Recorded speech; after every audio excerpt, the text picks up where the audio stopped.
pagbati ng napakalamig na umaga, tanghali, gabi sa mga kaysa panig ng mundo. Ayan, ang paligid ko talaga dito, feel mo na yung White Christmas eh. Oh, kasi December na eh. Oh, di ba?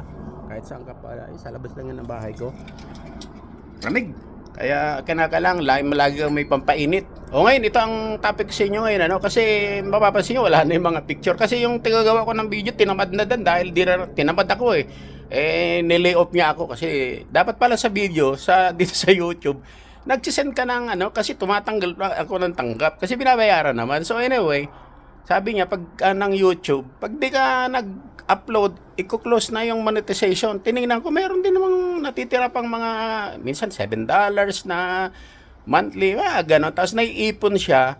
Pag naipon na siya ng more than 100, pinadadala na sa'yo. So anyway, sayang din eh. Kasi nakita ko meron namang, sayang yung pera. Kaya, kaysa isa, hindi naman, yung video, katuwaan ko lang naman to. Parang, hindi ko ini-expect yung mga binibigay-bigay dito. Kasi yung nakukuha ko dito, binibigay ko din lang para tulong sa iba.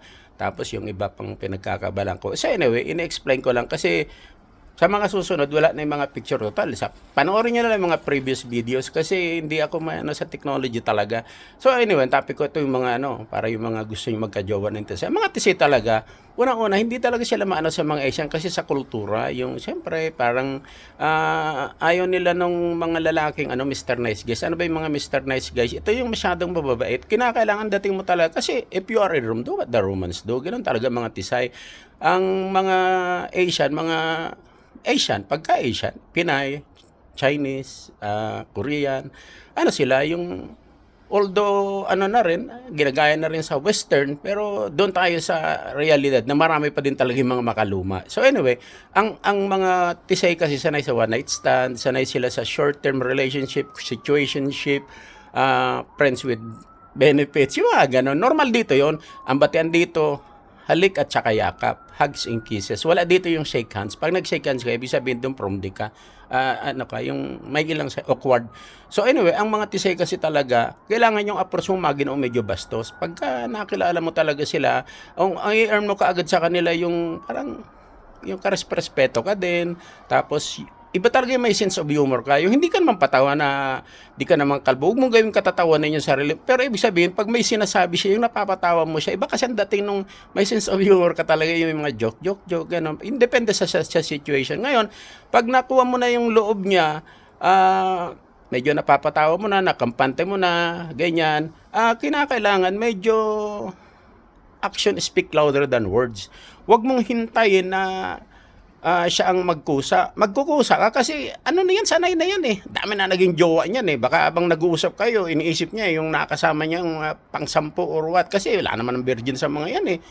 So anyway, yung dating mo na astig, isipin mo na hindi naman siya, wag mong isipin na parang gano'n na, yung parang pang self-confidence mo lang. Tapos pagka, sa pag-uusap nyo, pwedeng sumama yan, o ayain ka o sumama sa'yo. So depende sa kung paano mo i-approach. Pero ang importante talaga sa mga tisay, halimbawa lang sumama, kinakan talaga yung performance level mo. Yung kung maaari talagang basahin mo yung Kama Sutra. Tapos i-practice mo siya. Hindi mo naman siya mapapractice ng binasa mo lang, ipapractice mo siya ng totoo. Maghanap ka ng praktisan mo bago ka umano sa tisay.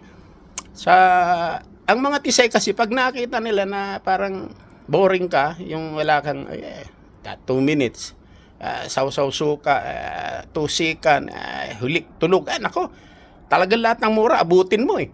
Talagang pero pagka na-satisfy mo sila, doon mag-iiba. Kasi yung nakalimutan nila ang pangalan nila pero pangalan mo hindi. So, yung sa mga susunod, ko naman, ko lang to, parang trial and error. Baka mag-work, baka hindi. Sayang naman pagka hindi nag-work, testing lang. Okay, so yun lang muna.